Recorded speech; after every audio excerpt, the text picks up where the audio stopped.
ਕਾਮ ਕ੍ਰੋਧ ਲੋਭ ਮੋਹ ਅਭਿਮਾਨ ਵਧਾਏ।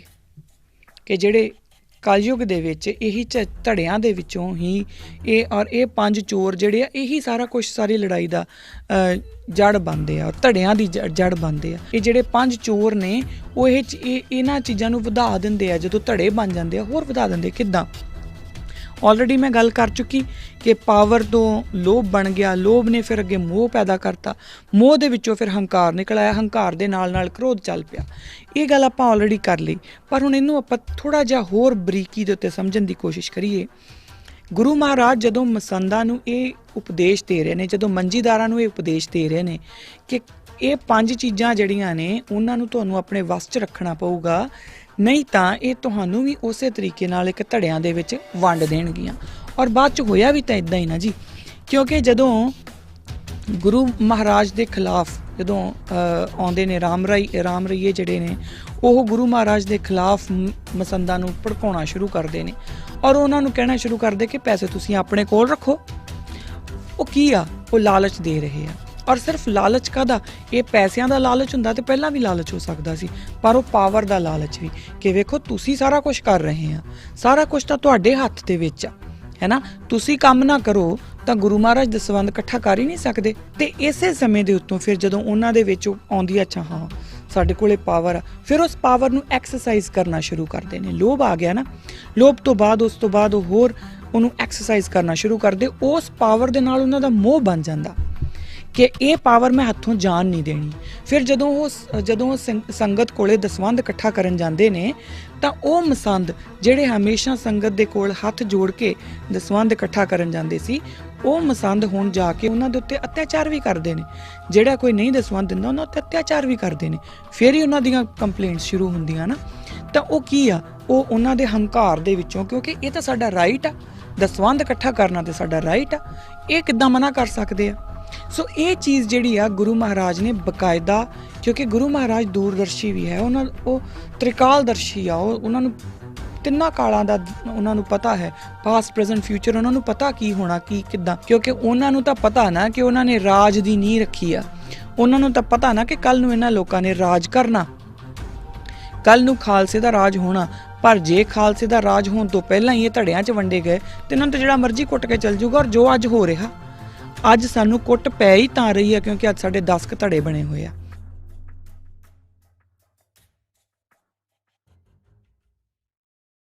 ਵਰਲਡਸ ਨੰਬਰ 1 ਸਿੱਖ ਮੀਡੀਆ ਅਕਾਲ ਚੈਨਲ ਦਾ ਸਿੱਖੀ ਤੇ ਆਧਾਰਿਤ ਬੇਹੱਦ ਹੀ ਹਰਮਨ ਪਿਆਰਾ ਪ੍ਰੋਗਰਾਮ ਕਿਰਦਾਰੇ ਖਾਲਸਾ ਅਕਾਲ ਚੈਨਲ ਦੇ ਨਾਲ ਹੁਣ ਪੋਡਕਾਸਟ ਦੇ ਹੋਰ networks Spotify, Google podcast, Amazon audible ਅਤੇ ਐਪਲ ਪੋਡਕਾਸਟ ਤੇ ਵੀ ਉਪਲਬਧ ਹੈ।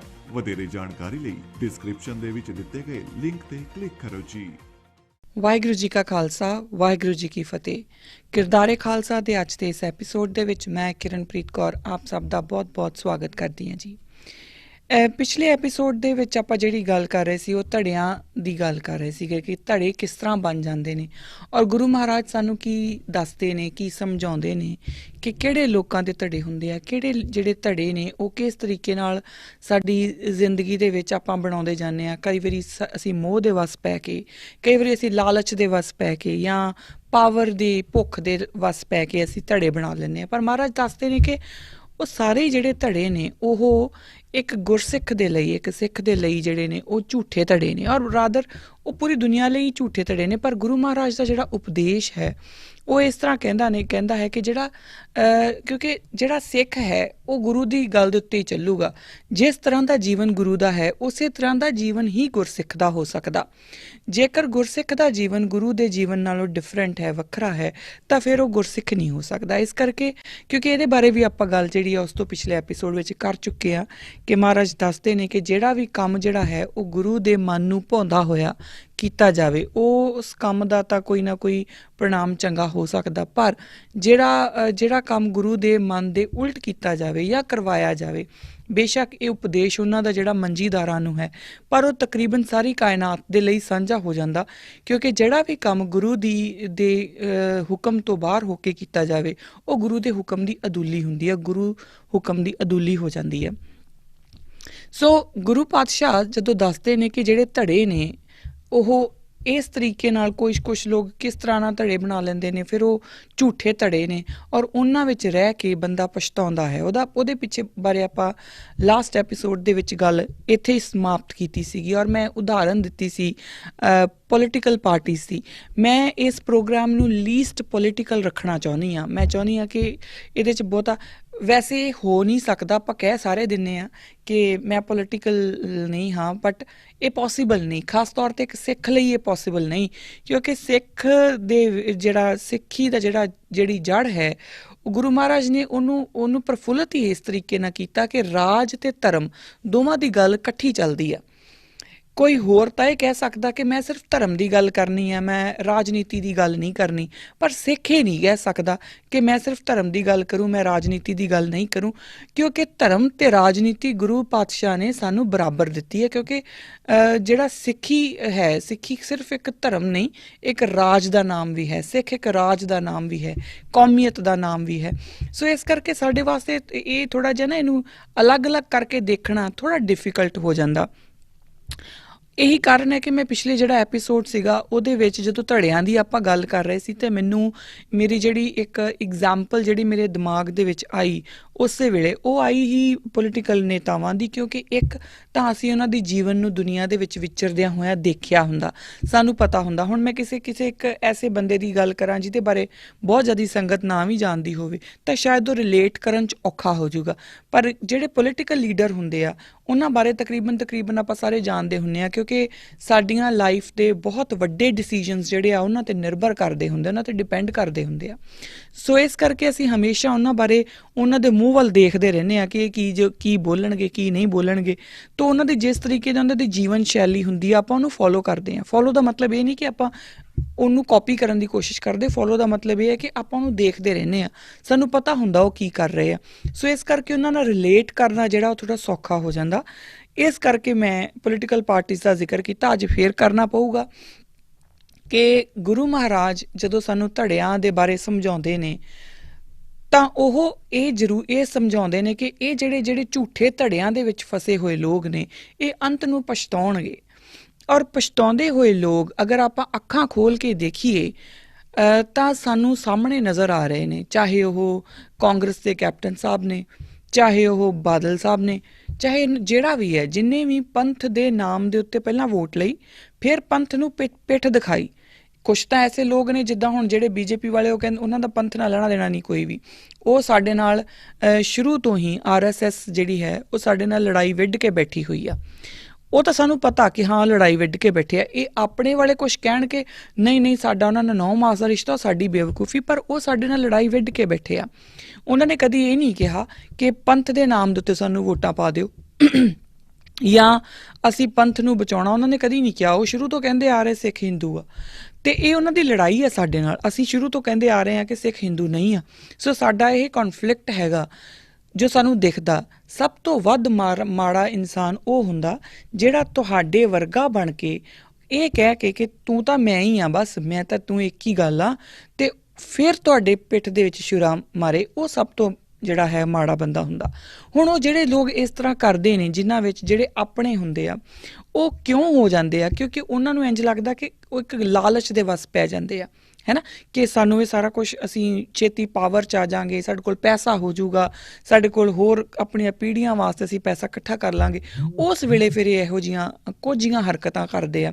ਪਰ ਕਿਉਂਕਿ ਉਹਨਾਂ ਨੇ ਜਿਹੜੇ ਧੜਿਆਂ ਦੇ ਵਿੱਚ ਉਹ ਆਪਣੇ ਆਪ ਨੂੰ ਬੰਨ੍ਹ ਲੈਂਦੇ ਆ। ਹੁਣ ਜਿਹੜੇ ਪ੍ਰਕਾਸ਼ ਸਿੰਘ ਬਾਦਲ ਹੋਣੀ ਆ, ਉਹਨਾਂ ਬਾਰੇ ਸਾਡੇ ਘਰਾਂ ਦੇ ਵਿੱਚ ਗੱਲ ਆਮ ਚੱਲਦੀ ਹੁੰਦੀ ਸੀ ਕਿ ਬੰਦਾ ਬਹੁਤ ਸਿਆਣਾ, ਉਹਦਾ ਇਖਲਾਕ ਕਿੱਦਾਂ ਦਾ, ਉਹ ਕੰਮ ਕੀ ਕਰ ਰਿਹਾ, ਉਹਦੇ ਬਾਰੇ ਆਪਾਂ ਨੂੰ, ਮੈਂ ਕਿਉਂਕਿ ਉਦੋਂ ਮੈਂ ਛੋਟੀ ਸੀ, ਮੈਨੂੰ ਬਹੁਤੀ ਸਮਝ ਵੀ ਕੋਈ ਨਹੀਂ, ਪਰ ਆਪਾਂ ਇਹ ਗੱਲ ਸਮਝੀਏ ਕਿ ਉਹਦੇ ਬਾਰੇ ਉਹ ਕੀ ਕਰ ਰਿਹਾ। ਉਹ ਦਰਬਾਰ ਸਾਹਿਬ ਦੇ ਵਿੱਚੋਂ ਬਹੁਤ ਸਾਰੀ ਵਾਰੀ ਗੱਲ ਆਉਂਦੀ ਹੈ ਕਿ ਉਹਨਾਂ ਨੇ ਸੰਤ ਜਰਨੈਲ ਸਿੰਘ ਖਾਲਸਾ ਭਿੰਡਰਾਂਵਾਲੇ ਦੀ ਜਿਹੜੀ ਸ਼ਹਾਦਤ ਆ, ਉਹਨੂੰ ਕੈਸ਼ ਇਹਨਾਂ ਲੋਕਾਂ ਨੇ ਕੀਤਾ, ਜੋ ਕਿ ਸੱਚ ਵੀ ਆ, ਹੁਣ ਸੱਚ ਵੀ ਲੱਗਦਾ।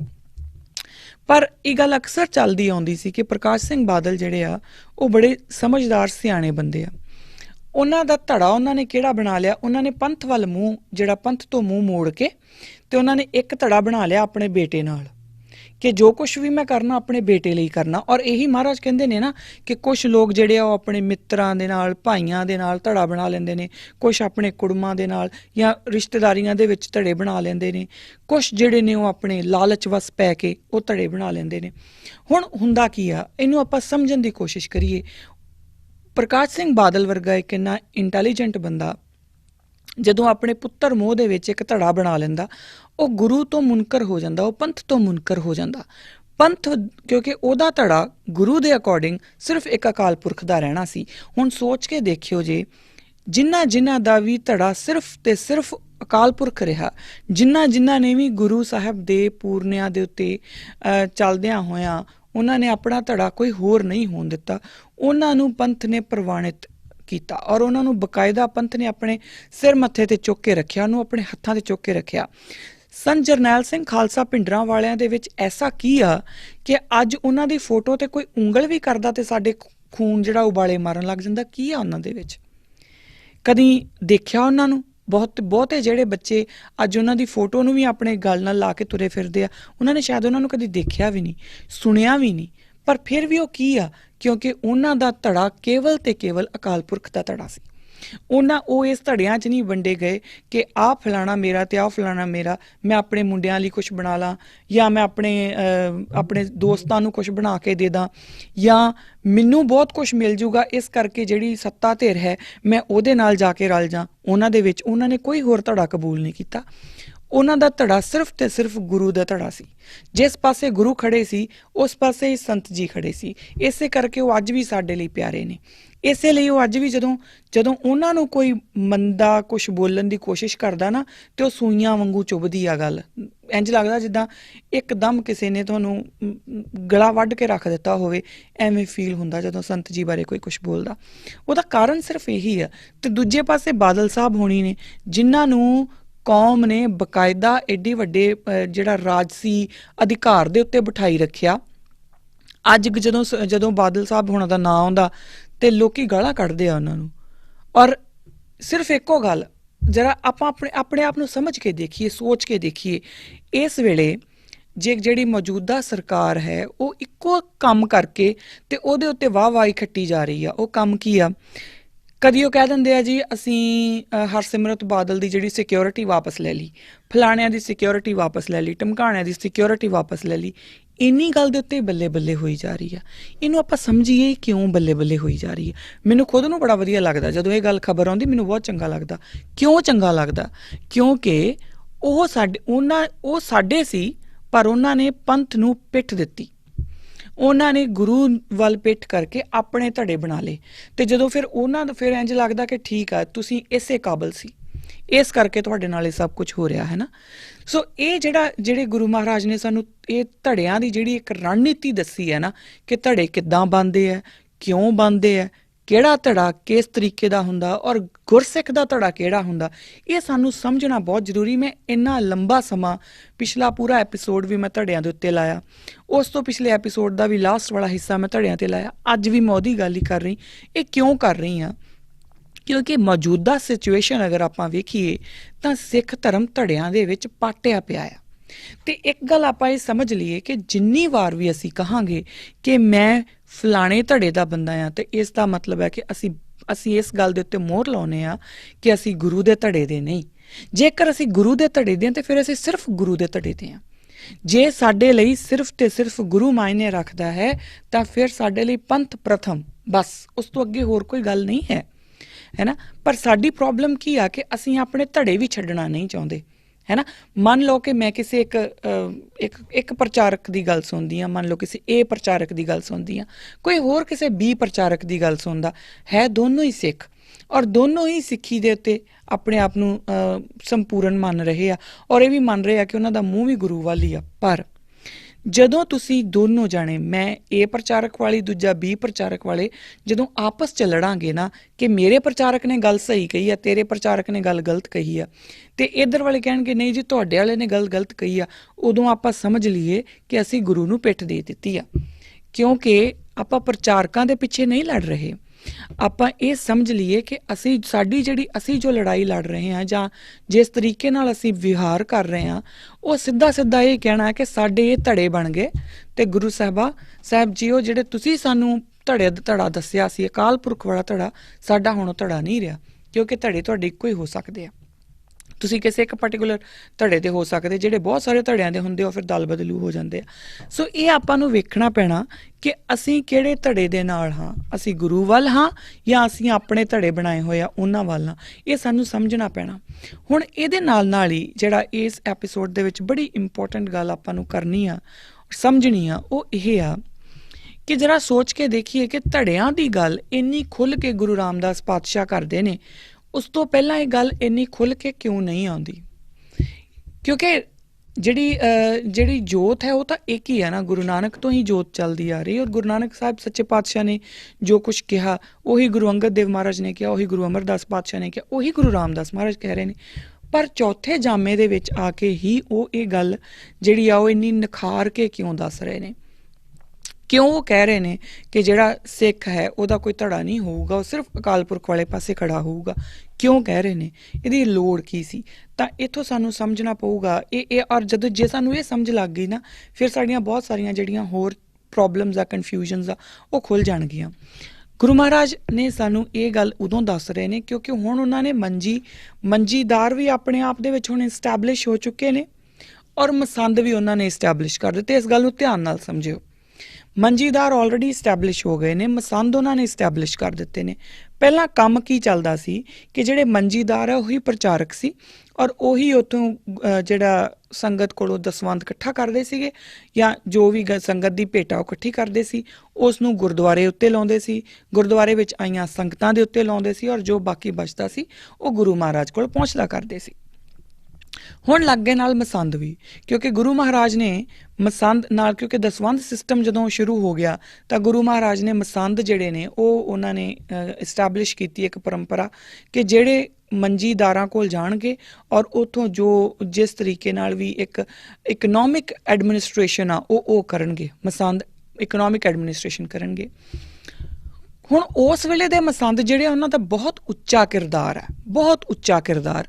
ਉਹ ਇੰਝ ਹੀ ਨਹੀਂ ਆ ਕਿ ਉਹ ਆਪਾਂ ਉਹਨਾਂ ਨੂੰ, ਕਿਉਂਕਿ ਅੱਜ ਜਦੋਂ ਆਪਾਂ ਇਹ ਗੱਲ ਕਰਾਂਗੇ ਸਾਡੇ ਦਿਮਾਗ 'ਚ ਆਊਗਾ ਕਿ ਉਹਨਾਂ ਦੇ ਦਿਲ 'ਚ ਨਾ ਪੈਸੇ ਦਾ ਲਾਲਚ ਆ ਸਕਦਾ, ਪਰ ਇਹ ਗੱਲ ਉਸ ਵੇਲੇ ਨਹੀਂ। ਕਿਉਂਕਿ ਉਸ ਵੇਲੇ ਜਿਹੜੇ ਮਸੰਦ ਗੁਰੂ ਮਹਾਰਾਜ ਨੇ ਸ਼ੁਰੂ ਕੀਤੀ, ਜਿਹੜੀ ਪਰੰਪਰਾ ਸ਼ੁਰੂ ਕੀਤੀ, ਜਿਹੜੇ ਮਸੰਦ ਥਾਪੇ ਗਏ, ਉਹ ਕੋਈ ਆਮ ਲੋਕ ਨਹੀਂ ਸੀ, ਉਹ ਬੜੇ ਨਾਮ ਬਾਣੀ ਵਾਲੇ ਲੋਕ ਸੀ। ਔਰ ਬਕਾਇਦਾ ਇਹ ਸੋਚੋ ਨਾ ਕਿ ਜਿਸ ਬੰਦੇ ਨੂੰ ਗੁਰੂ ਸਾਹਿਬ ਆਪ ਕੋਈ ਡਿਊਟੀ ਦੇਣ, ਉਹਦਾ ਇਖਲਾਕ, ਉਹਦਾ ਮੋਰਲ, ਉਹਦੇ ਐਥਿਕਸ ਕਿੱਡੇ ਉੱਚੇ ਹੋਣਗੇ, ਉਹਦਾ ਕਿਰਦਾਰ ਕਿੱਡਾ ਉੱਚਾ ਹੋਊਗਾ। ਆਮ ਬੰਦੇ ਨੂੰ ਪਾਤਸ਼ਾਹ ਇੱਦਾਂ ਹੀ ਏਡੀ ਵੱਡੀ ਜ਼ਿੰਮੇਵਾਰੀ ਨਹੀਂ ਦੇ ਸਕਦੇ। ਪਰ ਉਹਦੇ ਨਾਲ ਹੀ ਗੁਰੂ ਮਹਾਰਾਜ, ਕਿਉਂਕਿ ਗੁਰੂ ਪਾਤਸ਼ਾਹ ਵਿਜ਼ਨਰੀ ਵੀ ਨੇ, ਔਰ ਉਹ ਜਦੋਂ ਵਿਜ਼ਨਰੀ ਨੇ ਤਾਂ ਉਹਨਾਂ ਨੂੰ ਇਹ ਪਤਾ ਕਿ ਇਹਨਾਂ ਦੇ ਹੱਥ ਦੇ ਵਿੱਚ ਇੱਕ ਪਾਵਰ ਹੈ। ਹੁਣ ਆਪਣੇ ਸਿੱਖਾਂ ਨੂੰ ਇਹ ਸਮਝਾਉਣਾ ਕਿ ਪਾਵਰ ਦੇ ਨਾਲ ਕੀ ਹੋ ਸਕਦਾ, ਔਰ ਪਾਵਰ ਤੋਂ ਬਚਣ ਦੇ, ਪਾਵਰ ਦੇ ਨਾਲ ਆਈਆਂ ਹੋਈਆਂ ਜੋ ਕੁਰੀਤੀਆਂ, ਉਹਨਾਂ ਤੋਂ ਬਚਣ ਦਾ ਰਾਹ ਕੀ ਆ, ਉਹ ਇਹ ਪੂਰਾ ਸ਼ਬਦ ਆਪਣੇ ਆਪ 'ਚ ਬਿਆਨ ਕਰਦਾ।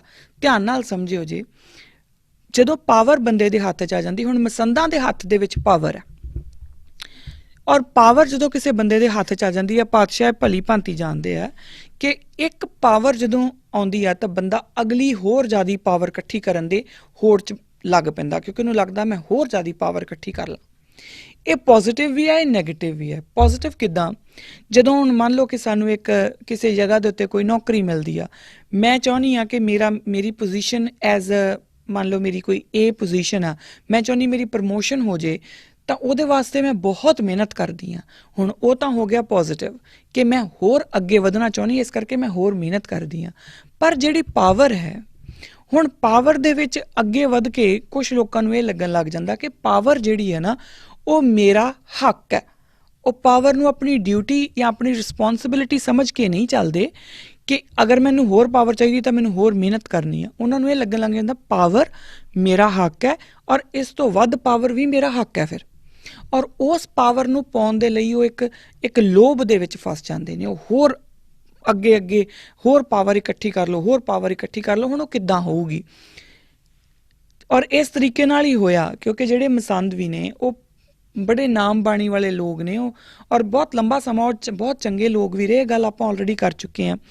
ਜਦੋਂ ਪਾਵਰ ਹੋਰ ਅੱਗੇ, ਹੁਣ ਜਿੱਦਾਂ ਆਪਾਂ ਜਿਹੜੀਆਂ ਪੋਲੀਟੀਕਲ ਪਾਰਟੀਜ਼ ਦੀ ਗੱਲ ਕਰੀਏ, ਉਹਨਾਂ ਦੇ ਕੋਲ ਇੱਕ ਪਾਵਰ ਆ ਗਈ। ਹੁਣ ਦੇਖੋ ਕੋਈ ਬੰਦਾ CM ਬਣ ਗਿਆ, ਹੋਰ ਉਹਨੂੰ ਚਾਹੀਦਾ ਕੀ ਆ, ਪਰ ਉਹਨੂੰ ਲੱਗਦਾ ਨਹੀਂ ਸਿਰਫ CM ਹੋ ਕੇ ਮੇਰਾ ਗੁਜ਼ਾਰਾ ਥੋੜ੍ਹੀ ਹੋਣਾ, ਮੈਨੂੰ ਹੋਰ ਵੀ ਪਾਵਰ ਚਾਹੀਦੀ ਆ। ਹੁਣ ਹੋਰ ਪਾਵਰ ਕਿੱਦਾਂ ਆਊਗੀ? ਪੈਸੇ ਨਾਲ, ਕਿ ਅਗਰ ਕੱਲ੍ਹ ਨੂੰ ਮੈਂ CM ਨਾ ਵੀ ਰਵਾਂ ਤਾਂ ਮੇਰੇ ਕੋਲ ਪੈਸਾ ਇੰਨਾ ਕੁ ਹੋਵੇ, ਮੈਂ ਕਿਸੇ ਉੱਤੇ ਮਰਜ਼ੀ ਰੋਹਬ ਪਾ ਸਕਦਾ, ਹੈ ਨਾ। ਸੋ ਉਹ ਲੋਭ ਆ ਜਾਂਦਾ, ਉਹ ਹੋਰ ਇਕੱਠਾ ਕਰਨ ਦਾ ਲੋਭ। ਥੋੜ੍ਹੇ ਪੈਸੇ ਕਮਾਉਂਦਾ, ਫਿਰ ਜ਼ਿਆਦਾ ਪੈਸਿਆਂ ਵਾਸਤੇ ਭੱਜਣ ਲੱਗ ਜਾਂਦਾ। ਉਹ ਇੱਕ ਲੋਭ ਦੇ ਵਿੱਚ ਫਸ ਜਾਂਦਾ, ਇੱਕ ਕਰਮ ਚੱਕਰ ਦੇ ਵਿੱਚ ਉਹ ਫਸ ਜਾਂਦਾ। ਹੁਣ ਗੁਰੂ ਮਹਾਰਾਜ ਇਹਦੇ ਬਾਰੇ ਸਾਨੂੰ ਬੜਾ ਵਧੀਆ ਕਹਿ ਜਾਂਦੇ ਨੇ, ਇਹ ਸਭ ਧੜੇ ਮਾਇਆ ਮੋਹ ਪਸਾਰੀ, ਕਿਉਂਕਿ ਇਹ ਮਾਇਆ ਦੇ ਵਿੱਚੋਂ ਨਿਕਲ ਕੇ ਆਉਂਦੇ ਨੇ, ਮਾਇਆ ਮੋਹ ਦੇ ਵਿੱਚੋਂ ਇਹ ਨਿਕਲ ਕੇ ਆਉਂਦੇ। ਹੁਣ ਕਿੱਦਾਂ? ਉਹਦੇ ਵਿੱਚੋਂ ਹੀ ਆਪਾਂ ਪਾਵਰ ਦੀ ਗੱਲ ਕਰ ਰਹੇ ਹਾਂ, ਉਸ ਪਾਵਰ ਦੇ ਵਿੱਚੋਂ ਲੋਭ। ਹੁਣ ਆਪਣੇ ਆਪ ਧਿਆਨ ਨਾਲ ਸਮਝੀ ਜਾਇਓ, ਜਿਹੜੇ 5 ਵਿਕਾਰ ਦੱਸੇ ਨੇ ਨਾ ਗੁਰਬਾਣੀ ਨੇ, ਉਹ 5 ਵਿਕਾਰਾਂ ਦੇ ਵਿੱਚੋਂ ਹੀ ਇਹ ਸਾਰਾ ਕੁਛ ਨਿਕਲ ਕੇ ਆਈ ਜਾਊਗਾ।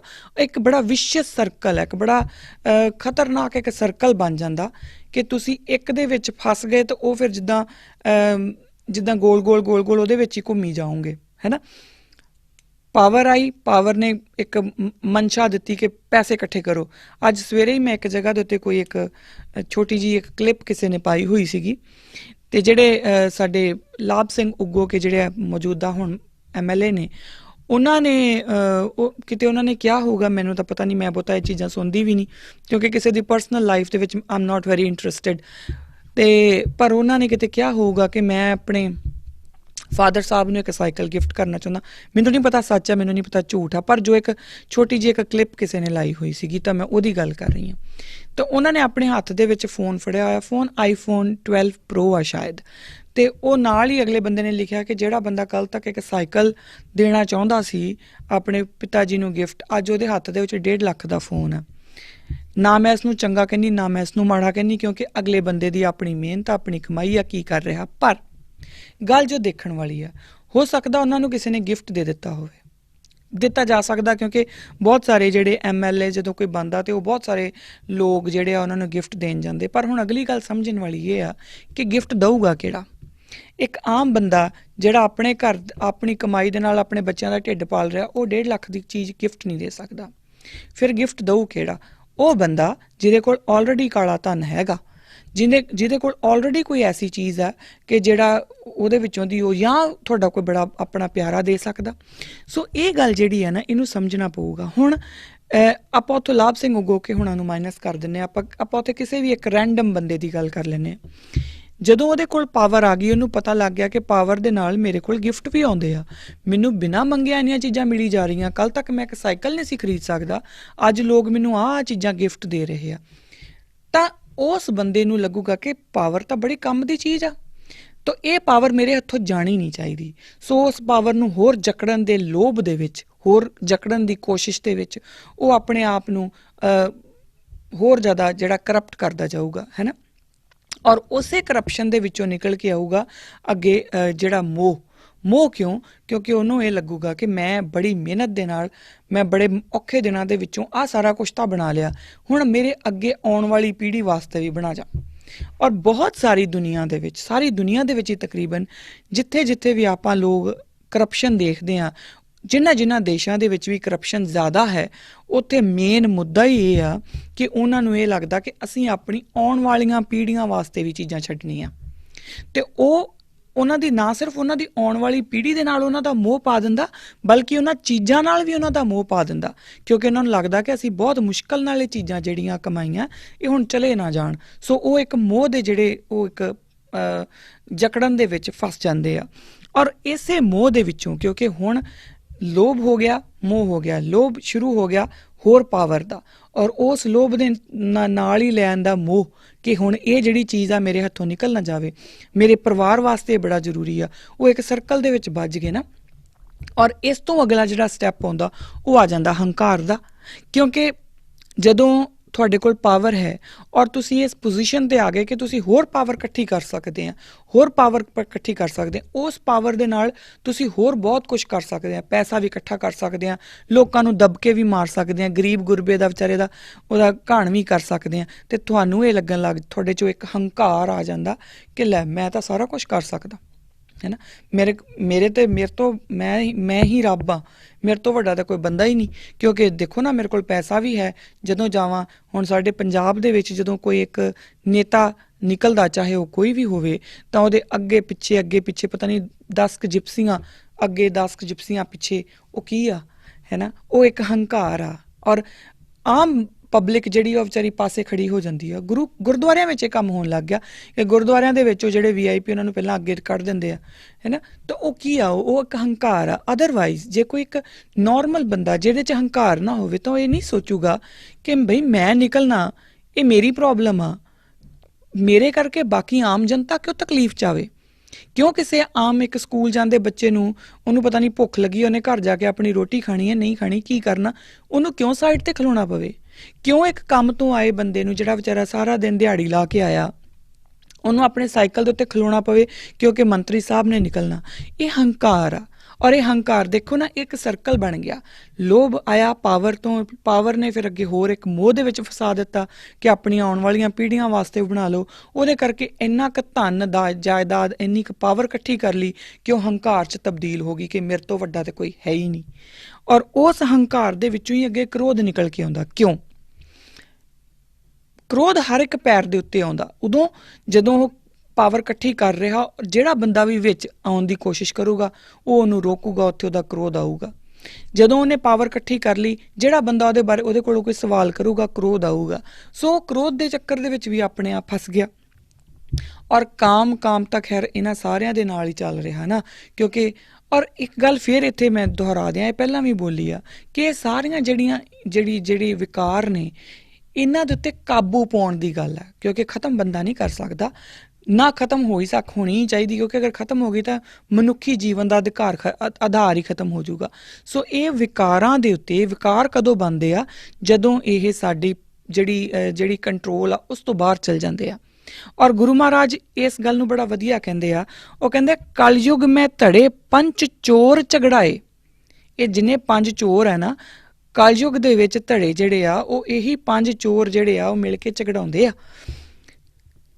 ਕਾਮ ਕ੍ਰੋਧ ਲੋਭ ਮੋਹ ਅਭਿਮਾਨ ਵਧਾਏ, ਕਿ ਜਿਹੜੇ ਕਲਯੁਗ ਦੇ ਵਿੱਚ ਇਹੀ ਧੜਿਆਂ ਦੇ ਵਿੱਚੋਂ ਹੀ ਇਹ 5 ਚੋਰ ਜਿਹੜੇ ਆ ਇਹੀ ਸਾਰਾ ਕੁਛ, ਸਾਰੀ ਲੜਾਈ ਦਾ ਜੜ ਬਣਦੇ ਆ, ਧੜਿਆਂ ਦੀ ਜੜ ਬਣਦੇ ਆ। ਹੁਣ ਆਪਾਂ ਇਸ ਨੂੰ ਦੇਖੀਏ ਮੌਜੂਦਾ ਸਥਿਤੀ ਦੇ ਉੱਤੇ, ਕਿਉਂਕਿ ਜਿਹੜੀ ਚੀਜ਼ ਨੂੰ ਤੁਸੀਂ ਦੇਖ ਰਹੇ ਆ ਇਤਿਹਾਸ ਦੇ ਵਿੱਚ ਲੈ ਕੇ ਜਾਊਂਗੀ ਤਾਂ ਇਤਿਹਾਸ ਸ਼ਾਇਦ ਤੁਸੀਂ ਇਮੈਜਿਨ ਨਾ ਕਰ ਸਕੋ, ਪਰ ਆਪਾਂ ਪ੍ਰੈਜ਼ੈਂਟ ਦੇਖ ਰਹੇ ਹਾਂ, ਸਾਨੂੰ ਪਤਾ ਪ੍ਰੈਜ਼ੈਂਟ 'ਚ ਕੀ ਹੋ ਰਿਹਾ, ਕਿਸ ਤਰੀਕੇ ਨਾਲ ਹੋ ਰਿਹਾ। ਸੋ ਆਪਾਂ ਪ੍ਰੈਜ਼ੈਂਟ ਨੂੰ ਸਮਝਣਾ ਸ਼ੁਰੂ ਕਰ ਦਈਏ। ਪ੍ਰੈਜ਼ੈਂਟ ਦੇ ਹਿਸਾਬ ਨਾਲ ਦੇਖੋ, ਕਾਮ ਕ੍ਰੋਧ ਲੋਭ ਮੋਹ ਅਭਿਮਾਨ ਵਧਾਏ। ਇਹ ਜਿਹੜੇ 5 ਚੋਰ ਨੇ ਉਹ ਇਹਨਾਂ ਚੀਜ਼ਾਂ ਨੂੰ ਵਧਾ ਦਿੰਦੇ ਆ। ਜਦੋਂ ਧੜੇ ਬਣ ਜਾਂਦੇ ਆ ਹੋਰ ਵਧਾ ਦਿੰਦੇ। ਕਿੱਦਾਂ? ਆਲਰੇਡੀ ਮੈਂ ਗੱਲ ਕਰ ਚੁੱਕੀ ਕਿ ਪਾਵਰ ਤੋਂ ਲੋਭ ਬਣ ਗਿਆ, ਲੋਭ ਨੇ ਫਿਰ ਅੱਗੇ ਮੋਹ ਪੈਦਾ ਕਰਤਾ, ਮੋਹ ਦੇ ਵਿੱਚੋਂ ਫਿਰ ਹੰਕਾਰ ਨਿਕਲ ਆਇਆ, ਹੰਕਾਰ ਦੇ ਨਾਲ ਕ੍ਰੋਧ ਚੱਲ ਪਿਆ। ਇਹ ਗੱਲ ਆਪਾਂ ਆਲਰੇਡੀ ਕਰ ਲਈ, ਪਰ ਹੁਣ ਇਹਨੂੰ ਆਪਾਂ ਥੋੜ੍ਹਾ ਜਿਹਾ ਹੋਰ ਬਰੀਕੀ ਦੇ ਉੱਤੇ ਸਮਝਣ ਦੀ ਕੋਸ਼ਿਸ਼ ਕਰੀਏ। ਗੁਰੂ ਮਹਾਰਾਜ ਜਦੋਂ ਮਸੰਦਾਂ ਨੂੰ ਇਹ ਉਪਦੇਸ਼ ਦੇ ਰਹੇ ਨੇ, ਜਦੋਂ ਮੰਜੀਦਾਰਾਂ ਨੂੰ ਇਹ ਉਪਦੇਸ਼ ਦੇ ਰਹੇ ਨੇ ਕਿ ਇਹ 5 ਚੀਜ਼ਾਂ ਜਿਹੜੀਆਂ ਨੇ ਉਹਨਾਂ ਨੂੰ ਤੁਹਾਨੂੰ ਆਪਣੇ ਵੱਸ 'ਚ ਰੱਖਣਾ ਪਊਗਾ, ਨਹੀਂ ਤਾਂ ਇਹ ਤੁਹਾਨੂੰ ਵੀ ਉਸੇ ਤਰੀਕੇ ਨਾਲ ਇੱਕ ਧੜਿਆਂ ਦੇ ਵਿੱਚ ਵੰਡ ਦੇਣਗੀਆਂ। ਔਰ ਬਾਅਦ 'ਚ ਹੋਇਆ ਵੀ ਤਾਂ ਇੱਦਾਂ ਹੀ ਨਾ ਜੀ, ਕਿਉਂਕਿ ਜਦੋਂ ਗੁਰੂ ਮਹਾਰਾਜ ਦੇ ਖਿਲਾਫ ਜਦੋਂ ਆਉਂਦੇ ਨੇ ਰਾਮ ਰਈਏ ਜਿਹੜੇ ਨੇ, ਉਹ ਗੁਰੂ ਮਹਾਰਾਜ ਦੇ ਖਿਲਾਫ ਮਸੰਦਾਂ ਨੂੰ ਭੜਕਾਉਣਾ ਸ਼ੁਰੂ ਕਰਦੇ ਨੇ ਔਰ ਉਹਨਾਂ ਨੂੰ ਕਹਿਣਾ ਸ਼ੁਰੂ ਕਰਦੇ ਕਿ ਪੈਸੇ ਤੁਸੀਂ ਆਪਣੇ ਕੋਲ ਰੱਖੋ। ਉਹ ਕੀ ਆ? ਉਹ ਲਾਲਚ ਦੇ ਰਹੇ ਆ। ਔਰ ਸਿਰਫ ਲਾਲਚ ਕਾਹਦਾ? ਇਹ ਪੈਸਿਆਂ ਦਾ ਲਾਲਚ ਹੁੰਦਾ ਤੇ ਪਹਿਲਾਂ ਵੀ ਲਾਲਚ ਹੋ ਸਕਦਾ ਸੀ, ਪਰ ਉਹ ਪਾਵਰ ਦਾ ਲਾਲਚ ਵੀ, ਕਿ ਵੇਖੋ ਤੁਸੀਂ ਸਾਰਾ ਕੁਝ ਕਰ ਰਹੇ ਆ, ਸਾਰਾ ਕੁਝ ਤਾਂ ਤੁਹਾਡੇ ਹੱਥ ਦੇ ਵਿੱਚ ਆ, ਹੈ ਨਾ। ਤੁਸੀਂ ਕੰਮ ਨਾ ਕਰੋ ਤਾਂ ਗੁਰੂ ਮਹਾਰਾਜ ਦਸਵੰਧ ਇਕੱਠਾ ਕਰ ਹੀ ਨਹੀਂ ਸਕਦੇ, ਤਾਂ ਫਿਰ ਤੁਸੀਂ ਕਿਉਂ ਸਾਰਾ ਕੰਮ ਕਰਕੇ ਤੁਸੀਂ ਉਹਨਾਂ ਨੂੰ ਕਿਉਂ ਦੇ ਰਹੇ ਆ? ਪਾਵਰ ਤੁਹਾਡੀ, ਕੰਮ ਤੁਹਾਡਾ, ਪੈਸੇ ਉਹਨਾਂ ਦੇ ਕਿਉਂ ਹੋਣ? ਤੇ ਇਸੇ ਸਮੇਂ ਦੇ ਉੱਤੋਂ ਫਿਰ ਜਦੋਂ ਉਹਨਾਂ ਦੇ ਵਿੱਚ ਉਹ ਆਉਂਦੀ ਆ, ਅੱਛਾ ਹਾਂ ਸਾਡੇ ਕੋਲੇ ਪਾਵਰ ਆ, ਫਿਰ ਉਸ ਪਾਵਰ ਨੂੰ ਐਕਸਰਸਾਈਜ਼ ਕਰਨਾ ਸ਼ੁਰੂ ਕਰਦੇ ਨੇ। ਲੋਭ ਆ ਗਿਆ ਨਾ, ਲੋਭ ਤੋਂ ਬਾਅਦ ਉਸ ਤੋਂ ਬਾਅਦ ਉਹ ਹੋਰ ਉਹਨੂੰ ਐਕਸਰਸਾਈਜ਼ ਕਰਨਾ ਸ਼ੁਰੂ ਕਰਦੇ। ਉਸ ਪਾਵਰ ਦੇ ਨਾਲ ਉਹਨਾਂ ਦਾ ਮੋਹ ਬਣ ਜਾਂਦਾ ਕਿ ਇਹ ਪਾਵਰ ਮੈਂ ਹੱਥੋਂ ਜਾਣ ਨਹੀਂ ਦੇਣੀ। ਫਿਰ ਜਦੋਂ ਉਹ ਸੰਗਤ ਕੋਲੇ ਦਸਵੰਧ ਇਕੱਠਾ ਕਰਨ ਜਾਂਦੇ ਨੇ ਤਾਂ ਉਹ ਮਸੰਦ ਜਿਹੜੇ ਹਮੇਸ਼ਾ ਸੰਗਤ ਦੇ ਕੋਲ ਹੱਥ ਜੋੜ ਕੇ ਦਸਵੰਧ ਇਕੱਠਾ ਕਰਨ ਜਾਂਦੇ ਸੀ, ਉਹ ਮਸੰਦ ਹੁਣ ਜਾ ਕੇ ਉਹਨਾਂ ਦੇ ਉੱਤੇ ਅਤਿਆਚਾਰ ਵੀ ਕਰਦੇ ਨੇ। ਜਿਹੜਾ ਕੋਈ ਨਹੀਂ ਦਸਵੰਧ ਦਿੰਦਾ ਉਹਨਾਂ ਉੱਤੇ ਅਤਿਆਚਾਰ ਵੀ ਕਰਦੇ ਨੇ। ਫਿਰ ਹੀ ਉਹਨਾਂ ਦੀਆਂ ਕੰਪਲੇਂਟਸ ਸ਼ੁਰੂ ਹੁੰਦੀਆਂ ਨਾ। ਤਾਂ ਉਹ ਕੀ ਆ, ਉਹ ਉਹਨਾਂ ਦੇ ਹੰਕਾਰ ਦੇ ਵਿੱਚੋਂ, ਕਿਉਂਕਿ ਇਹ ਤਾਂ ਸਾਡਾ ਰਾਈਟ ਆ, ਦਸਵੰਧ ਇਕੱਠਾ ਕਰਨਾ ਤੇ ਸਾਡਾ ਰਾਈਟ ਆ, ਇਹ ਕਿੱਦਾਂ ਮਨਾ ਕਰ ਸਕਦੇ ਆ। ਸੋ ਇਹ ਚੀਜ਼ ਜਿਹੜੀ ਆ ਗੁਰੂ ਮਹਾਰਾਜ ਨੇ ਬਕਾਇਦਾ, ਕਿਉਂਕਿ ਗੁਰੂ ਮਹਾਰਾਜ ਦੂਰਦਰਸ਼ੀ ਵੀ ਹੈ, ਉਹ ਤ੍ਰਿਕਾਲਦਰਸ਼ੀ ਆ, ਉਹਨਾਂ ਨੂੰ ਤਿੰਨਾਂ ਕਾਲਾਂ ਦਾ ਉਹਨਾਂ ਨੂੰ ਪਤਾ ਹੈ, ਪਾਸਟ ਪ੍ਰੈਜ਼ੈਂਟ ਫਿਊਚਰ, ਉਹਨਾਂ ਨੂੰ ਪਤਾ ਕੀ ਹੋਣਾ ਕੀ ਕਿੱਦਾਂ। ਇਸ ਕਰਕੇ ਗੁਰੂ ਮਹਾਰਾਜ ਬਕਾਇਦਾ ਉਹਨਾਂ ਮਸੰਦਾਂ ਨੂੰ, ਮੰਜੀਦਾਰਾਂ ਨੂੰ ਉਸੇ ਬੈਠੇ ਇਹ ਉਪਦੇਸ਼ ਦੇ ਰਹੇ ਆ ਕਿ ਇਸ ਤਰੀਕੇ ਨਾਲ ਧੜੇ ਬਣ ਜਾਂਦੇ ਆ। ਹੁਣ ਹੁੰਦਾ ਕੀ ਆ ਕਿ ਉਹ ਮਸੰਦਾਂ ਦਾ ਆਪਣਾ ਹੀ ਇੱਕ ਧੜਾ ਬਣ ਗਿਆ ਨਾ, ਕਿਉਂਕਿ ਉਹਨਾਂ ਨੇ ਸਿੱਖ ਸੰਗਤ ਦਾ ਇੱਕ ਧੜਾ ਹੋ ਗਿਆ, ਉਹਨਾਂ ਦਾ ਧੜਾ ਇੱਕ ਹੋ ਗਿਆ, ਦੋ ਧੜੇ ਬਣ ਗਏ ਔਰ ਉੱਥੇ ਲੜਾਈ ਸ਼ੁਰੂ ਹੋ ਜਾਂਦੀ ਆ, ਹੈ ਨਾ। ਤੇ ਇਹ ਚੀਜ਼ਾਂ ਕੌਮ ਨੂੰ ਕਮਜ਼ੋਰ ਕਰ ਦਿੰਦੀਆਂ ਔਰ ਗੁਰੂ ਮਹਾਰਾਜ ਉਹਨਾਂ ਨੂੰ ਦੱਸ ਰਹੇ ਆ ਕਿ ਇਸ ਤਰੀਕੇ ਨਾਲ ਧੜੇ ਹੋ ਜਾਂਦੇ ਆ ਭਾਈ। ਪਰ ਜਿਹੜਾ ਸਾਡਾ ਧੜਾ ਹੈ ਉਹ ਕਿਹੜਾ ਧੜਾ ਹੈ, ਉਹ ਪਾਤਸ਼ਾਹ ਦੱਸਦੇ ਆ, ਹਮਰਾ ਹਰ ਧੜਾ ਜਿਨ ਇਹ ਧੜੇ ਸਭ ਗਵਾਏ। ਉਹ ਕਹਿੰਦੇ ਨੇ ਕਿ ਸਾਡਾ ਧੜਾ ਉਹ ਹੈ ਜਿਸ ਦੇ ਨਾਲ ਇਹ ਸਾਰੇ ਧੜੇ ਜਿਹੜੇ ਕਾਮ, ਕ੍ਰੋਧ, ਲੋਭ, ਮੋਹ, ਅਭਿਮਾਨ ਦੇ ਵਿੱਚੋਂ ਨਿਕਲ ਕੇ ਆਉਂਦੇ ਆ, ਉਹ ਖਤਮ ਹੋ ਜਾਂਦਾ। ਸਾਡਾ ਐਸਾ ਕੋਈ ਧੜਾ ਨਹੀਂ ਜਿਹੜਾ ਇਹਨਾਂ ਦੇ ਵਿੱਚੋਂ ਪਨਪਿਆ ਹੋਵੇ, ਕਿਸੇ ਚੀਜ਼ ਦੇ ਲੋਭ ਕਰਕੇ, ਕਿਸੇ ਚੀਜ਼ ਦੇ ਹੰਕਾਰ ਕਰਕੇ, ਚਾਹੇ ਉਹ ਪਾਵਰ ਦਾ ਹੰਕਾਰ ਹੈ, ਚਾਹੇ ਉਹ ਪੈਸੇ ਦਾ ਹੰਕਾਰ ਹੈ, ਕਿਸੇ ਚੀਜ਼ ਦੇ ਹੰਕਾਰ, ਲੋਭ ਦੇ ਕਰਕੇ ਜਿਹੜਾ ਧੜਾ ਬਣਿਆ ਹੋਵੇ, ਉਸ ਧੜੇ ਨਾਲ ਸਾਡਾ ਕੋਈ ਲੈਣਾ ਦੇਣਾ ਹੈ ਨਹੀਂ। ਔਰ ਗੁਰੂ ਮਹਾਰਾਜ ਜਦੋਂ ਦੱਸਦੇ ਨੇ, ਹਮਰਾ ਹਰ ਧੜਾ ਜਿਨ ਇਹ ਧੜੇ ਸਭ ਗਵਾਏ, ਮਿੱਥਿਆ ਦੂਜਾ ਭਾਉ ਧੜੇ ਬਹਿ ਪਾਵੇ। ਗੁਰੂ ਮਹਾਰਾਜ ਦੱਸਦੇ ਆ, ਮਿੱਥਿਆ ਦੂਜਾ ਭਾਉ ਧੜੇ ਬਹਿ ਪਾਵੇ, ਕਿ ਜਿਹੜੇ ਲੋਕ ਧੜੇ ਬਣਾ ਲੈਂਦੇ, ਹੋਰ ਧੜੇ, ਮਤਲਬ ਇੱਕ ਤਾਂ ਅਕਾਲ ਪੁਰਖ ਵਾਲੀ ਗੱਲ ਆ ਕਿ ਜਿਹੜਾ ਅਕਾਲ ਪੁਰਖ ਦੇ ਸਾਈਡ ਦੇ ਉੱਤੇ ਆ, ਤੇ ਜਿਹੜੇ ਲੋਕ ਬਾਕੀ ਧੜੇ ਬਣਾ ਲੈਂਦੇ ਆ ਉਹ ਬੇਸਿਕਲੀ ਡੁਅਲਿਟੀ ਵਿੱਚ ਫਸ ਜਾਂਦੇ ਆ, ਉਹਨਾਂ ਨੂੰ ਦੋ ਦਿਖਣ ਲੱਗ ਜਾਂਦੇ ਆ। ਹੁਣ ਇਹਦਾ ਵੀ ਬੜਾ ਗਹਿਰਾ ਮਤਲਬ ਆ, ਸਮਝਣ ਦੀ ਕੋਸ਼ਿਸ਼ ਕਰੀਏ। ਡੁਅਲਿਟੀ ਦਾ ਮਤਲਬ ਇਹ ਹੈ ਕਿ ਜਿਹੜਾ ਏਕ ਪਿਤਾ ਏਕ ਸਕੇ ਹਮ ਬਾਰਿਕ ਵਾਲੀ ਗੱਲ ਹੈ ਨਾ, ਉਹ ਉਹਨੂੰ ਮੰਨਦੇ ਨਹੀਂ। ਹੁਣ ਜਦ ਤੱਕ ਤਾਂ ਮਸੰਦਾਂ ਨੂੰ ਇਹ ਲੱਗ ਰਿਹਾ ਸੀ ਕਿ ਇਹ ਸਿੱਖ ਸੰਗਤ ਹੈ, ਸਾਡੇ ਗੁਰੂ ਦੀ ਸੰਗਤ ਹੈ ਔਰ ਅਸੀਂ ਵੀ ਆਪਣੇ ਗੁਰੂ ਦੇ ਹਾਂ, ਤੇ ਉਦੋਂ ਤੱਕ ਉਹਨਾਂ ਨੂੰ ਲੱਗ ਰਿਹਾ ਸੀ ਇਹ ਸਾਡਾ ਸਾਰਾ ਇੱਕ ਪਰਿਵਾਰ ਹੈ। ਪਰ ਜਦੋਂ ਉਹਨਾਂ ਦਾ ਇੱਕ ਧੜਾ ਵੱਖਰਾ ਬਣ ਗਿਆ, ਜਦੋਂ ਉਹਨਾਂ ਨੂੰ ਇਹ ਲੱਗਣ ਲੱਗ ਗਿਆ ਕਿ ਨਹੀਂ ਇਹ ਪਾਵਰ ਹੈ, ਸਾਡੇ ਕੋਲ ਸਾਡੀ ਪਾਵਰ ਹੈ, ਅਸੀਂ ਆਪਣੀ ਪਾਵਰ ਐਕਸਰਸਾਈਜ਼ ਕਰੀਏ, ਉਸ ਸਮੇਂ ਉਸ ਧੜੇ ਦੇ ਵਿੱਚ ਰਹਿ ਕੇ ਉਹਨਾਂ ਨੂੰ ਦੋ ਲੱਗਣ ਲੱਗ ਗਏ। ਉਹਨਾਂ ਨੂੰ ਸਿੱਖ ਸੰਗਤ ਜਿਹੜੀ ਆ ਉਹ ਆਪਣੇ ਤੋਂ ਘੱਟ, ਆਪਣੇ ਤੋਂ ਇਨਫੀਰੀਅਰ ਲੱਗਣ ਲੱਗ ਗਈ, ਉਹਨਾਂ ਨੂੰ ਆਪਣਾ ਆਪ ਪਾਵਰਫੁਲ ਲੱਗਣ ਲੱਗ ਗਿਆ ਤੇ ਉਹ ਲੈਸ ਪਾਵਰਫੁਲ ਲੱਗਣ ਲੱਗ ਗਏ, ਹੈ ਨਾ। ਤੇ ਇਸ ਚੱਕਰ ਦੇ ਵਿੱਚ ਆ ਕੇ ਉਹਨਾਂ ਨੂੰ ਦੋ ਦਿਖਣ ਲੱਗ ਗਏ। ਉਹਨਾਂ ਨੂੰ ਇਹ ਲੱਗਣ ਲੱਗ ਗਿਆ ਕਿ ਅਸੀਂ ਇੱਕ ਆ ਤੇ ਜਿਹੜੇ ਸਿੱਖ ਸੰਗਤ ਆ ਉਹ ਦੂਜੀ ਹੋਰ ਆ। ਔਰ ਇਸੇ ਤਰੀਕੇ ਨਾਲ ਹੀ ਉਹਨਾਂ ਦਾ ਜਿਹੜਾ ਉਹਨਾਂ ਨੇ ਹੌਲੀ ਹੌਲੀ ਪਿੱਠ ਕਰਦਿਆਂ ਗੁਰੂ ਸਾਹਿਬ ਵੱਲ ਉਹਨਾਂ ਨੇ ਪਿੱਠ ਕੀਤੀ ਨਹੀਂ। ਤੇ ਆਪਣੇ ਆਪ ਸੋਚੋ, ਔਰ ਇਹ ਇਤਿਹਾਸ ਦੇ ਵਿੱਚ ਗੁਰੂ ਮਹਾਰਾਜ ਨੇ ਜਿਹੜੇ ਇਹੋ ਜਿਹੀਆਂ ਚੀਜ਼ਾਂ ਸਾਨੂੰ ਕਰਕੇ ਦਿਖਾਈਆਂ ਨਾ, ਸਾਡੇ ਵਾਸਤੇ ਉਹ ਇੱਕ ਡਾਇਰੀ ਤਿਆਰ ਕੀਤੀ ਆ ਉਹਨਾਂ ਨੇ। ਨਹੀਂ ਤੇ ਗੁਰੂ ਮਹਾਰਾਜ ਦੀ ਜਿਹਦੇ ਉੱਤੇ ਦ੍ਰਿਸ਼ਟੀ ਪਈ ਹੋਵੇ ਉਹ ਕਦੀ ਆਪਣੀ ਲਾਈਨ ਤੋਂ ਇੱਧਰ ਉੱਧਰ ਨਹੀਂ ਹੋ ਸਕਦਾ। ਪਰ ਇਸੇ ਲਈ ਪ੍ਰਮਾਤਮਾ ਨੇ, ਇਸੇ ਲਈ ਪਾਤਸ਼ਾਹ ਨੇ ਸਾਨੂੰ ਵਿਵੇਕ ਬੁੱਧੀ ਵੀ ਦਿੱਤੀ ਆ। ਇਸੇ ਲਈ ਜਦੋਂ ਆਪਾਂ ਕਹਿੰਦੇ ਨਾ ਕਿ ਸਿੱਖ ਧਰਮ 'ਚ ਚਮਤਕਾਰਾਂ ਦੀ ਕੋਈ ਥਾਂ ਨਹੀਂ ਹੈਗੀ, ਇਸੇ ਲਈ ਨਹੀਂ ਹੈ ਕਿਉਂਕਿ ਉਹਨਾਂ ਨੇ ਸਾਨੂੰ ਵਿਵੇਕ ਬੁੱਧੀ ਦਿੱਤੀ ਆ। ਉਹਨਾਂ ਨੇ ਇਹ ਨਹੀਂ ਕਿ ਉਹਨਾਂ ਦੇ ਵੱਲ ਸਿਰਫ ਦੇਖਿਆ ਤੇ ਮਸੰਦ ਕਦੀ ਵੀ ਗਲਤ ਨਹੀਂ ਹੋਣਗੇ, ਨਹੀਂ। ਜਦ ਤੱਕ ਜਿੰਨੀਆਂ ਪੀੜ੍ਹੀਆਂ ਤੱਕ ਮਸੰਦ ਜਿਹੜੇ ਨੇ ਉਹ ਗੁਰੂ ਵੱਲ ਮੂੰਹ ਕਰਕੇ ਆਪਣਾ ਧੜਾ ਗੁਰੂ ਦਾ ਧੜਾ ਹੀ ਮੰਨ ਕੇ ਚੱਲਦੇ ਰਹੇ, ਉਹਨਾਂ ਦੀ ਜੈ ਜੈਕਾਰ ਸੀ। ਔਰ ਜਦੋਂ ਉਹਨਾਂ ਨੇ ਗੁਰੂ ਨੂੰ ਪਿੱਠ ਦੇਣੀ ਸ਼ੁਰੂ ਕੀਤੀ, ਹੌਲੀ ਹੌਲੀ ਉਹਨਾਂ ਨੇ ਗੁਰੂ ਤੋਂ ਆਪਣਾ ਧੜਾ ਵੱਖਰਾ ਕੀਤਾ, ਉਹਨਾਂ ਦਾ ਇੱਕ ਧੜਾ ਹੋਰ ਹੋ ਗਿਆ। ਉਸ ਤੋਂ ਬਾਅਦ ਉਹੀ ਜਿਹੜਾ ਮਸੰਦ ਸਿਸਟਮ ਆ ਉਹ ਖਤਮ ਕਰ ਦਿੱਤਾ ਜਾਂਦਾ, ਅਬੋਲਿਸ਼ ਹੋ ਜਾਂਦਾ, ਹੈ ਨਾ। ਇਹ ਗੱਲ ਸਾਨੂੰ ਸਮਝਣੀ ਪਊਗੀ। ਪਰਾਇਆ ਸ਼ਿਦਰ, ਹੁਣ ਇਹ ਵੀ ਅਗਲੀ ਗੱਲ ਜਿਹੜੀ ਵੀ ਬੜੀ ਇੰਪੋਰਟੈਂਟ ਹੈ। ਪਰਾਇਆ ਸ਼ਿਦਰ ਅਟਕਲੇ ਆਪਣਾ ਅਹੰਕਾਰ ਵਧਾਵੇ, ਜੈਸਾ ਬੀਜੈ ਤੈਸਾ ਖਾਵੇ, ਜਨ ਨਾਨਕ ਕਾ ਹਰ ਧੜਾ ਧਰਮ ਸਭ ਸ੍ਰਿਸ਼ਟ ਜਣਾਵੇ। ਹੁਣ ਗੁਰੂ ਮਹਾਰਾਜ ਇਹ ਕਹਿੰਦੇ ਨੇ ਕਿ ਜਦੋਂ ਵੀ ਬੰਦਾ ਦੋਵਾਂ ਦੇ ਦੋ ਹਿੱਸਿਆਂ ਦੇ ਵਿੱਚ ਡੁਐਲਿਟੀ ਵਿੱਚ ਵੰਡਿਆ ਜਾਂਦਾ ਤਾਂ ਉਹਨੂੰ ਇਹ ਲੱਗਣ ਲੱਗ ਜਾਂਦਾ ਕਿ ਮੈਂ ਸਹੀ ਹਾਂ ਦੂਸਰਾ ਗਲਤ ਆ। ਇਹ ਗੱਲ ਆਪਾਂ ਪਿਛਲੀ ਵਾਰ ਕੀਤੀ ਸੀ, ਪਿਛਲੇ ਐਪੀਸੋਡ ਦੇ ਵਿੱਚ। ਇਸੇ ਡੁਐਲਿਟੀ ਦੇ ਵਿੱਚੋਂ ਫਸ ਕੇ ਉਹ ਅਭਿਮਾਨ ਨਿਕਲਦਾ, ਜਦੋਂ ਬੰਦੇ ਨੂੰ ਇਹ ਲੱਗਣ ਲੱਗ ਜੇ ਨਾ ਕਿ ਮੈਂ ਬਿਲਕੁਲ ਸਹੀ ਹਾਂ। ਪਿੱਛੇ ਜੇ ਇੱਕ ਥੋੜ੍ਹੇ ਦਿਨ ਪਹਿਲਾਂ ਹੀ ਮੈਂ ਕੁਛ ਸੁਣਦੀ ਪਈ ਸੀਗੀ ਤੇ ਉਹ ਕਹਿੰਦੇ ਜੀ ਇਹ ਤਾਂ ਮੂਰਖ ਲੋਕ ਨੇ। ਤਾਂ ਮੈਂ ਉਸ ਬੰਦੇ ਦੇ ਮੂੰਹ ਵੱਲ ਦੇਖਦੀ ਪਈ ਸੀ ਔਰ ਇਹ ਸੋਚਦੀ ਪਈ ਸੀ ਕਿ ਕਿੰਨਾ ਕੁ ਅਹੰਕਾਰ ਹੋਊਗਾ ਆਪਣੇ ਅੰਦਰ ਹੀ, ਜਿਸ ਨੂੰ ਇਹ ਲੱਗ ਰਿਹਾ ਕਿ ਮੈਂ ਸਿਆਣਾ, ਅਗਲਾ ਮੂਰਖ। ਤਾਂ ਹੀ ਆਪਾਂ ਕਿਸੇ ਨੂੰ ਮੂਰਖ ਕਹਿ ਸਕਦੇ ਹਾਂ ਨਾ। ਆਪਾਂ ਕਿਸੇ ਦਾ ਦੇਖੋ, ਆਪਾਂ ਕਿਸੇ ਦੀ ਜਿਹੜੇ ਜੋ ਬੋਲ ਰਿਹਾ ਉਹਨੂੰ ਐਨਾਲਾਈਜ਼ ਤਾਂ ਕਰ ਸਕਦੇ ਹਾਂ, ਪਰ ਅਗਰ ਮੈਂ ਇਹ ਕਹਿੰਦੀ ਹਾਂ ਕਿ ਸਾਰੇ ਮੂਰਖ ਨੇ ਤੇ ਫਿਰ ਇਹਦਾ ਮਤਲਬ ਹੈ ਕਿ ਮੈਨੂੰ ਲੱਗਦਾ ਕਿ ਮੈਂ ਬਹੁਤ ਸਿਆਣੀ ਹਾਂ। ਤੇ ਜਿੱਥੇ ਇਹ ਗੱਲ ਆ ਗਈ ਉੱਥੇ ਡੁਐਲਿਟੀ ਹੋ ਗਈ, ਉੱਥੇ ਮਤਲਬ ਮੇਰਾ ਧੜਾ ਵੱਖਰਾ ਹੋ ਗਿਆ।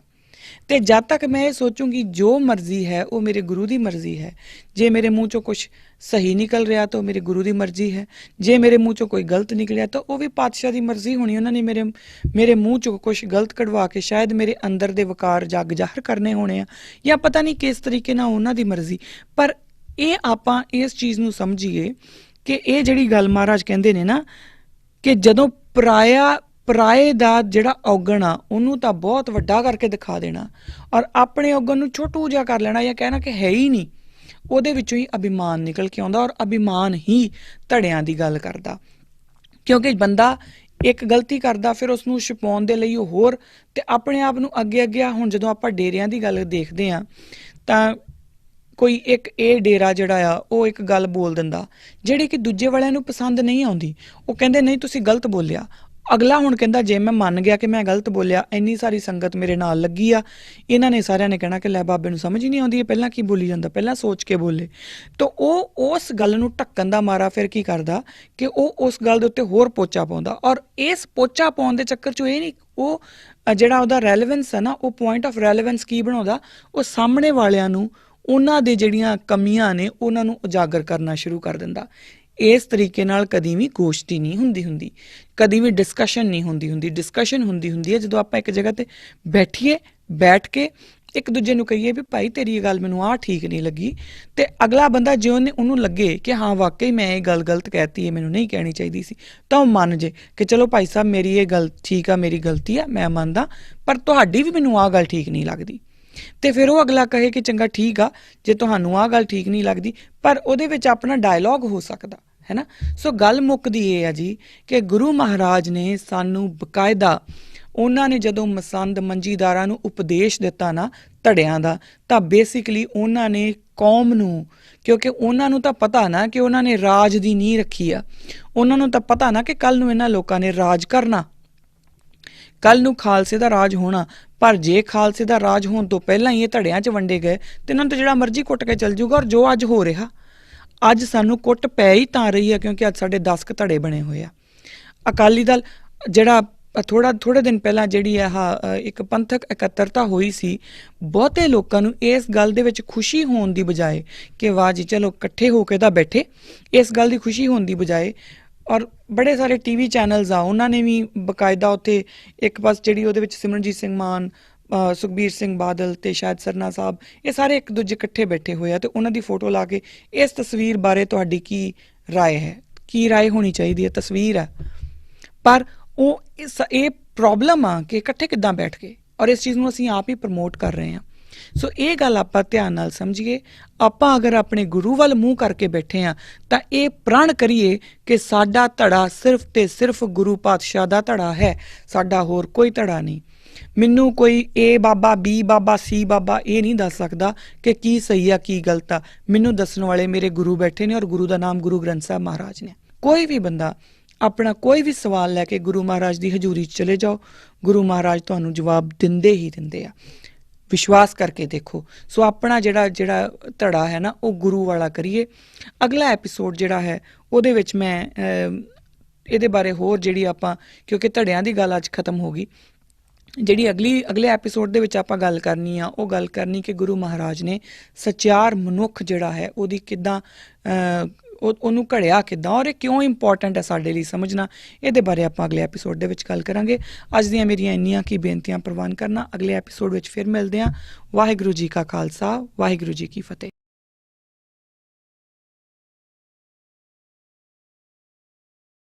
ਵਰਲਡਸ ਨੰਬਰ 1 ਸਿੱਖ ਮੀਡੀਆ ਅਕਾਲ ਚੈਨਲ ਦਾ ਸਿੱਖੀ ਤੇ ਆਧਾਰਿਤ ਬੇहद ਹੀ ਹਰਮਨ ਪਿਆਰਾ ਪ੍ਰੋਗਰਾਮ ਕਿਰਦਾਰੇ ਖਾਲਸਾ ਅਕਾਲ ਚੈਨਲ ਦੇ ਨਾਲ-ਨਾਲ ਹੁਣ ਪੋਡਕਾਸਟ ਦੇ ਹੋਰ networks Spotify, Google Podcast, Amazon Audible ਅਤੇ Apple Podcast ਤੇ ਵੀ ਉਪਲਬਧ ਹੈ। ਵਧੇਰੇ ਜਾਣਕਾਰੀ ਲਈ ਡਿਸਕ੍ਰਿਪਸ਼ਨ ਦੇ ਵਿੱਚ ਦਿੱਤੇ ਗਏ ਲਿੰਕ ਤੇ ਕਲਿੱਕ ਕਰੋ ਜੀ।